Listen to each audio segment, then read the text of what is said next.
వెంటనే నిరుపేదలకు స్విమ్స్లో ఉచిత ట్రీట్మెంట్ ఇవ్వాలి. పక్కనే రూయా హాస్పిటల్ ఉంది. రూయా హాస్పిటల్కి ప్రభుత్వం డబ్బులు ఇవ్వలేదు, వాళ్ళ దగ్గర డబ్బు లేదు.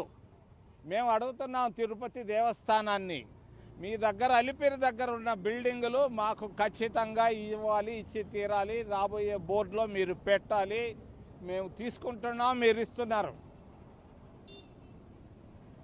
మరి చంద్రబాబు పరిపాలనకు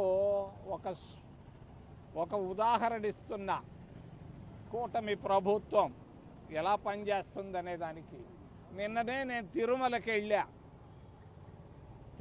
వెళితే కాకుల దిబ్బ అని ఒకటి ఉంది. మీరు ఎవరు చూసి ఉండరు, మీరు నెమళ్ళ దిబ్బలు చూసి ఉంటారు. కాకుల దిబ్బ అని ఒకటి ఉంది. ఎక్కడ?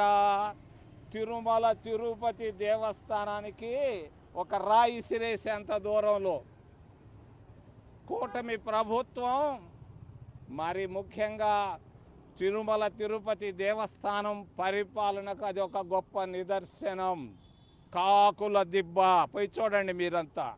నేను పోయి చూసి వచ్చాను, భయంకరంగా ఉంది. వెంటనే చంద్రబాబు, నువ్వు ఒట్టొట్టి మాటలు మాట్లాడబాకు. వెన్న, నెయ్యి, లడ్డు, ముద్ద ఇవన్నీ వద్దు. కాకుల దిబ్బను వచ్చి చూడు. ఆఫీసర్లు పోయి వెంటనే చూడమని నేను డిమాండ్ చేస్తున్నా.